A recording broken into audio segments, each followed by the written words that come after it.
Este es el video 4 de resistencia a la insulina, 20 de octubre 2024. Bueno, miren, el objetivo, miren, los médicos actuales, muchos, tienen un gran desconocimiento y nada más mandan la glucosa en ayuno. Y cuando una persona sale en 85, le dicen, oh, está bien, es peor tantito. Si sale en 90,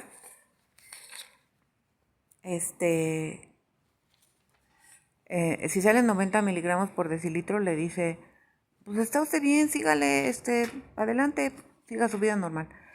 Miren, si esta persona tiene 85, puede ser que su insulina esté elevada y esté trabajando a marchas forzadas para mantener esa glucosa en ese nivel. Entonces, mientras no se determine la insulina en ayuno junto con la glucosa en ayuno, no podemos estar seguros. Y el proceso, desde luego que sigue. Ahora, vamos a suponer que tenemos dos personas. Ambas tienen ya su laboratorial y sale 85. Buenos días. Sale 85 miligramos por decilitro. Entonces, una de ellas puede que esté normal y su insulina normal. Y la otra puede que su insulina esté trabajando a marchas forzadas y tenga resistencia a la insulina. Entonces es fundamental hacerse el examen de la determinación de insulina en ayuno. El objetivo no es tener una glicemia normal, sino es vencer a la resistencia a la insulina. ¿Ok? No es nada más decir, ya tengo la glicemia normal, espérame, tengo que vencer la resistencia a la insulina, tengo que ver si tengo o no tengo. Lo cual, si una persona tiene la presión arterial alta, los triglicéridos altos, la glicemia normal, pero la cintura agrandada, el colesterol bueno lo tiene bajo, pues tiene resistencia a la insulina. Entonces, aunque tenga la glucosa normal, insisto, debe determinar la insulina. La definición de salud, según el doctor Barry Sears, y pues yo estoy desde luego de acuerdo, y todos mis investigadores que están en la lista de reproducción también, salud es no tener resistencia a la insulina.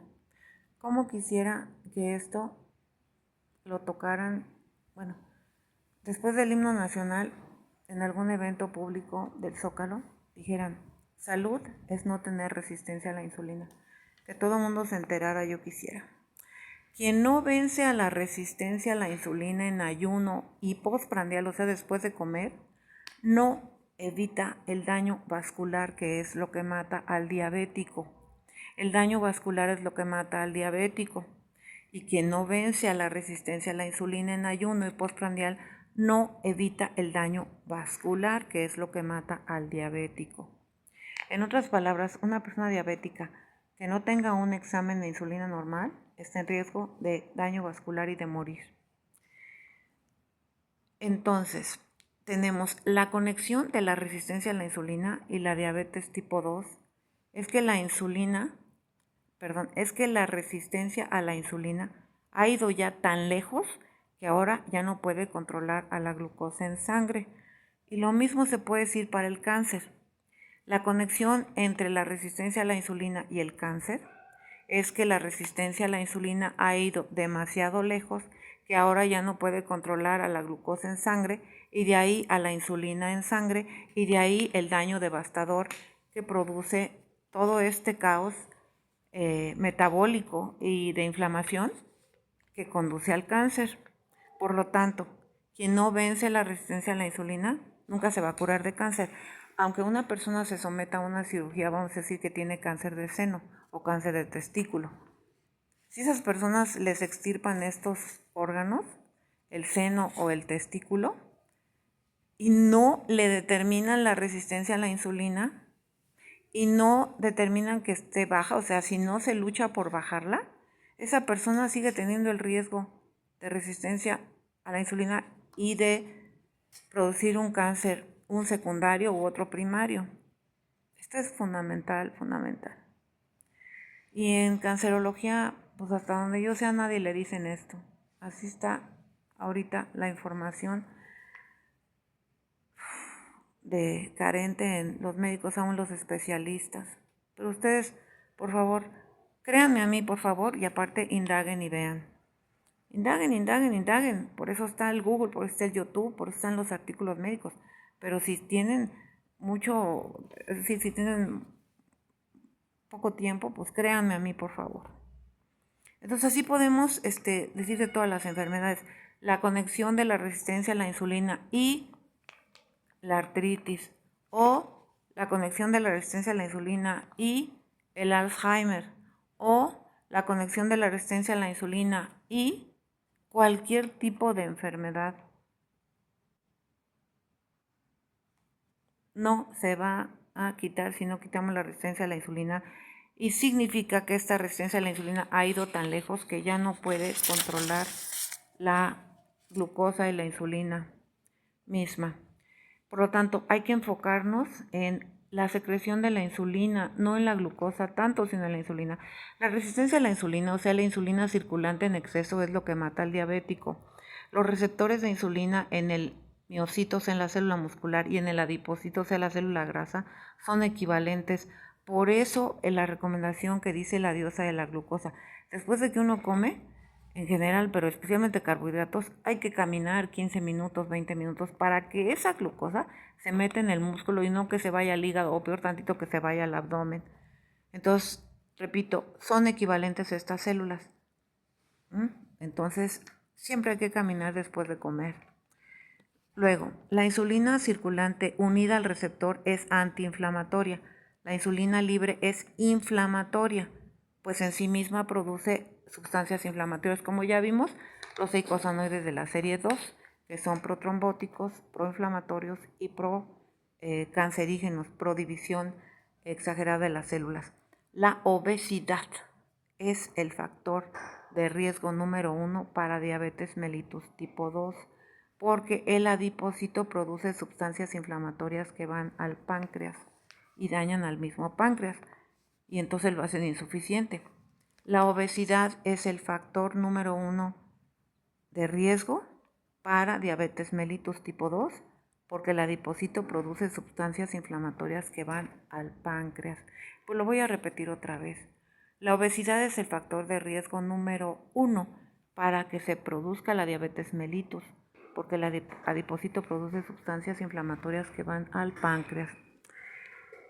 La resistencia a la insulina mata al diabético. El efecto que tiene tu alimento sobre tu insulina es el marcador más importante para que te dé diabetes o no. O sea, personas que tenemos genética de diabetes, lo que tenemos que hacer es comprarnos un monitor de glucosa constante y estar viendo los picos de glucosa, que aunque no los veamos físico ahí, pues están seguidos de los tipos de los picos de insulina.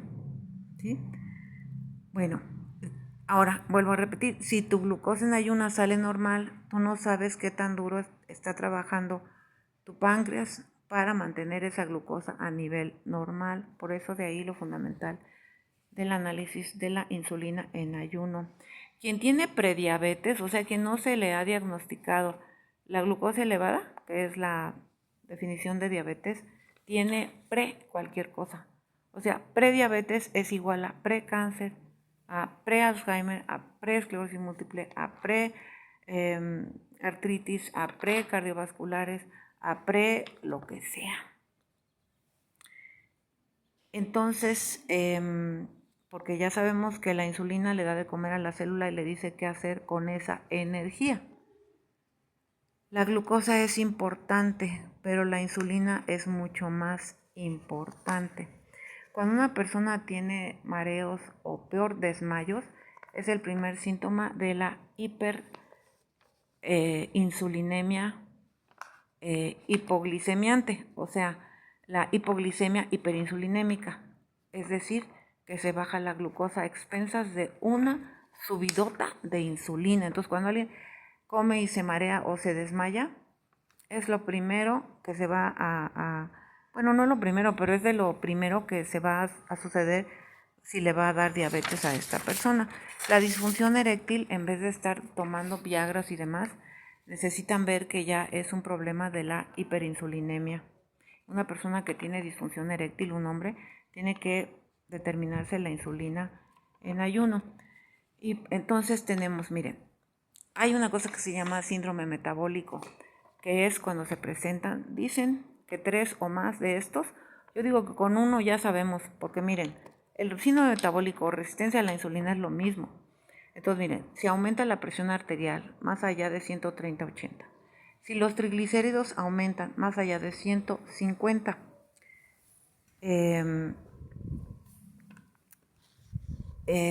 y si tenemos una proporción de triglicéridos entre HDL, o sea, el colesterol bueno, de más de 2, ya hay que preocuparse. Si aumenta la glucosa, ya dijimos, si aumenta la cintura en el hombre es preocupante, más allá de 102, en la mujer es de 89, o la proporción de la cintura entre la cadera, en la mujer no debe ser mayor a 0.8 y en el hombre no debe ser mayor a, ¿saben qué? Aquí es al revés. En la mujer no debe ser mayor de 0.9 y en el hombre no debe ser mayor de 0.8. Cuando hay cualquiera de estos ya hay resistencia a la insulina o síndrome metabólico y ya necesitamos una urgencia de tomar medidas que se las digo en el siguiente y último video. Gracias.